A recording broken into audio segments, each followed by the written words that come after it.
Salut à tous les amis et bienvenue dans cette nouvelle vidéo du site Esprit Investisseur. J'ai le plaisir aujourd'hui d'accueillir Stéphanie.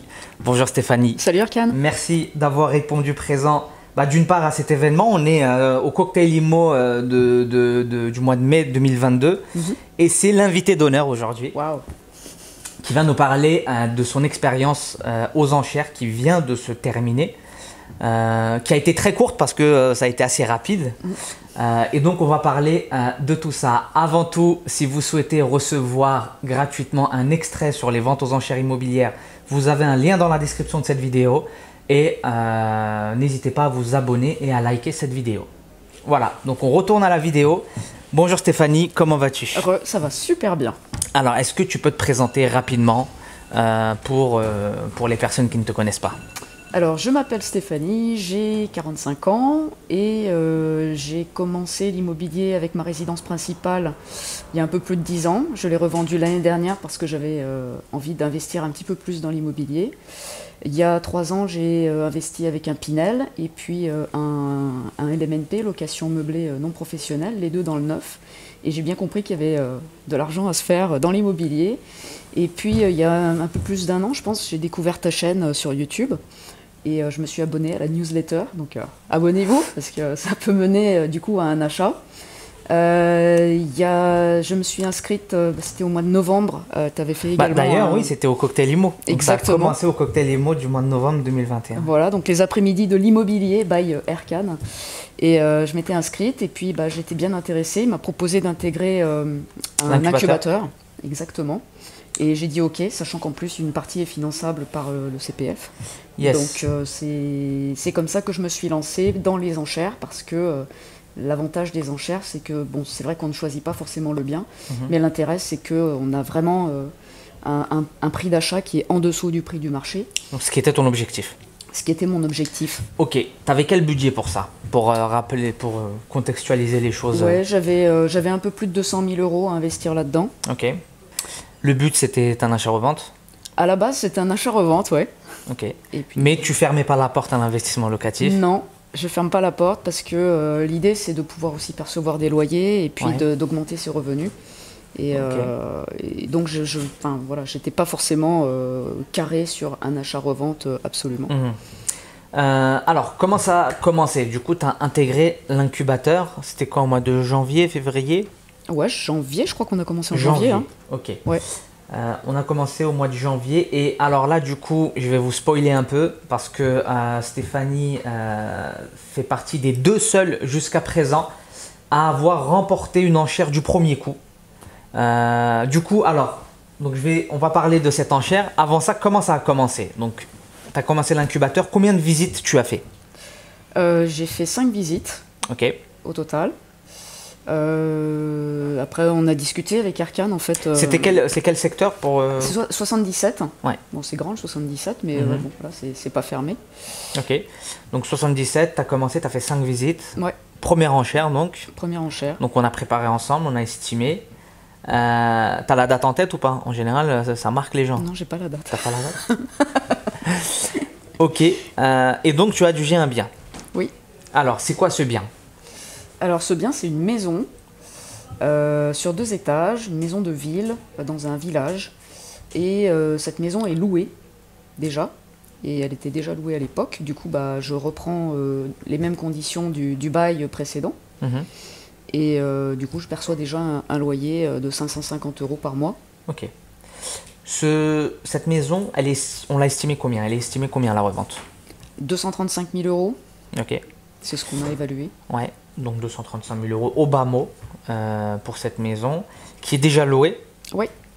Et à combien tu l'as obtenue, cette maison? Alors, donc avec les frais de... Alors déjà l'adjudication. Déjà l'adjudication, donc 131 000 €. 131 000 € adjugés. Adjugés. Et puis donc ensuite avec les émoluments, ce qu'on appelle donc les frais de notaire. Les frais préalables, frais d'avocat, etc. Et puis quelques petits travaux également, il y en a pour 160 000 €. 160 000 €. Oui. Donc ça fait 160 000 € pour un bien qui vaut 235 000 €, 75 000 € de plus-value. Donc ça fait ça fait presque 50%, tu es entre 45 et 50%. Ouais, 47 de mémoire. 47% de plus-value. Ouais. Ok, top. Et du coup, le bien est loué, donc tu récupères... Ouais. Alors, il est loué jusqu'à quand? Alors, il est loué encore pendant 2 ans et demi, mais pour moi, c'est pas problématique dans le sens où je perçois un loyer. Ouais. Et qui plus est, on s'est arrangé avec le locataire pour transformer le bail en LMNP. Du coup, ça va me permettre de bénéficier d'une fiscalité beaucoup plus avantageuse. Ok, donc en fait, dans tous les cas, c'est ce que j'explique souvent aux gens, c'est que quand on achète un bien aux enchères, ou même sur le marché classique, le titre de propriété, on ne le reçoit pas tout de suite, on le reçoit que bien plus tard. À titre perso, j'ai acheté une maison et ça fait 13 mois et j'ai toujours pas reçu le titre de propriété. Ouais. Donc, dans le cas d'une maison, on peut faciliter, on peut accélérer les choses. Dans le cas d'un appartement, dans tous les cas, tant que vous n'avez pas le titre de propriété, vous ne pouvez pas estimer et envisager une revente de l'appartement. J'ai déjà essayé plusieurs fois. Les notaires refusent à chaque fois parce qu'ils n'ont pas tous les éléments, tout ce qui est sur le syndic, les tantièmes, etc., le règlement. Et donc, la vente ne peut aboutir, même la signature du compromis ne peut aboutir qu'à réception de ce titre de propriété. Ouais. Et c'est pour ça que je dis toujours, quand on veut faire un achat-revente aux enchères, il faut compter 1 an. Une bonne année, c'est ce que m'a dit aussi l'avocat. Qu'il n'aurait pas le une bonne année. La propriété. Donc 1 an, dans tous les cas, durant cette année, le bien, tu ne pourras pas le revendre. Donc là, il est loué, il te rapporte il me rapporte de l'argent. Voilà, il te rapporte de l'argent. Donc c'est encore mieux. Alors certes, l'idéal aurait été que il soit loué 1 an et pas 2 ans et demi, comme ça tu revends directement au bout d'1 an. Mais malheureusement, on n'a pas tout ce qu'on veut.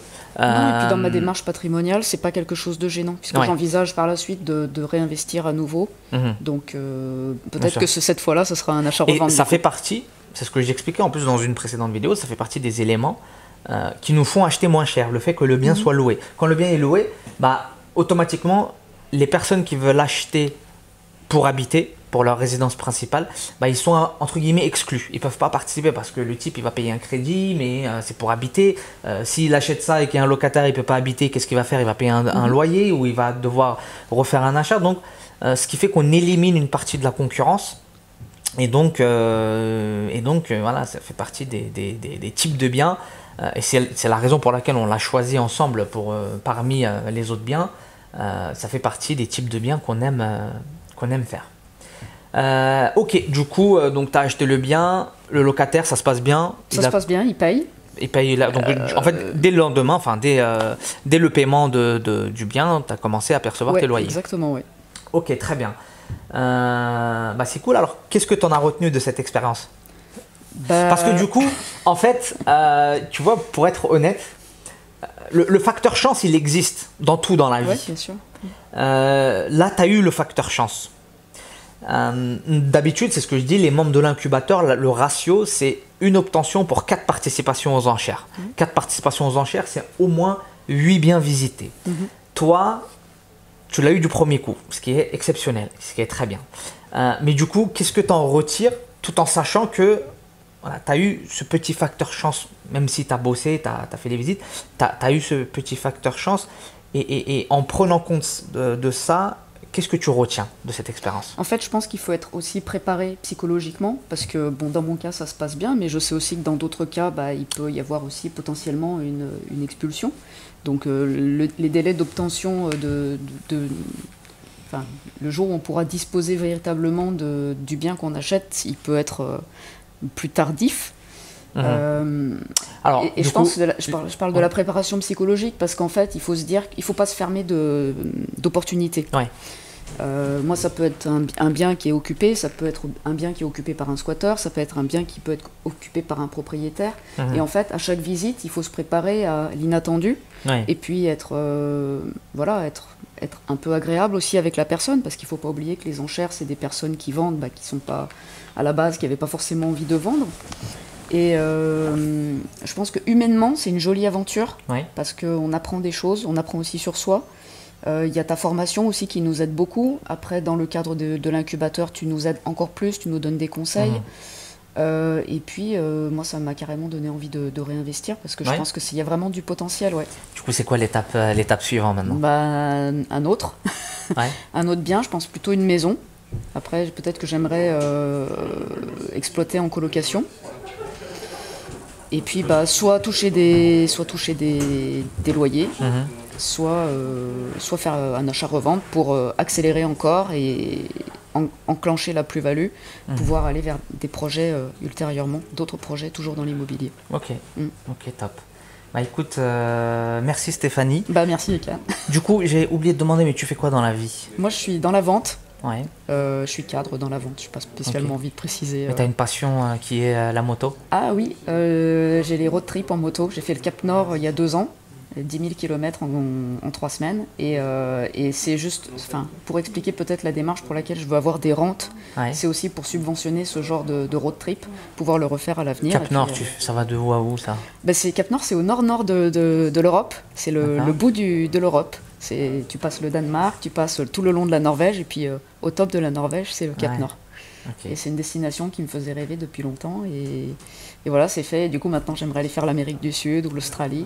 Et tout ça, il faut du temps et il faut de l'argent. Ouais. Donc, voilà, j'aimerais bien... D'où les rentes. D'où les rentes et d'où si... tu as une petite chaîne YouTube où tu partages tes road trips, c'est ça? Ouais. Motard en road trip, pour ceux qui veulent aller jeter un petit coup d'œil. Je pense que peut-être tu mettras le lien en dessous. Et puis vraiment c'est une super aventure, et puis je te remercie vraiment Erkan de nous avoir aidés, parce que tu as toujours le sourire, tu es toujours dynamique, tu as toujours le petit mot qui va bien quand on peut être en perte de vitesse ou quand on peut ne pas avoir trop confiance. Moi, si j'ai intégré l'incubateur, c'était parce que j'avais peur de me tromper, et du coup grâce à tes conseils, et ça m'a permis d'être beaucoup plus sereine dans l'achat de... Alors moi je suis là en fait pour t'accompagner, pour te coacher, mais ce qui fait la différence c'est ton travail. Et c'est ce que je dis à chaque fois, c'est que moi j'ai beau faire mon boulot, la sélection des annonces, l'étude des biens, te mettre en contact avec les avocats, etc. Si tu fais pas le boulot, c'est-à-dire visiter, ça paye pas. C'est certain. En tout cas, toi tu l'as fait. Et je le referai. Tu le referas, ça va payer aussi. Peut-être que je galérerai plus pour les prochains. Certainement, on sait pas, on verra. Certainement. Parce que voilà, l'échec, les enchères perdues, etc. Ça fait partie de ce milieu. Mais en tout cas, je sais que tu réussiras et tu feras d'autres bonnes affaires. On se le souhaite. Merci à tous d'avoir visionné cette vidéo. Si vous avez des conseils à nous donner, parce que toujours c'est moi qui en donne. Si vous avez des conseils, des questions, laissez-les dans les commentaires. N'hésitez pas à consulter la chaîne de Stéphanie. N'hésitez pas à vous abonner à cette chaîne. N'oubliez pas, vous avez dans la description de cette vidéo un lien qui vous renvoie vers une conférence sur les ventes aux enchères immobilières. N'hésitez pas également à vous abonner. Et moi je vous dis à bientôt pour une prochaine vidéo. Salut à tous les amis. Ciao, ciao. Bye.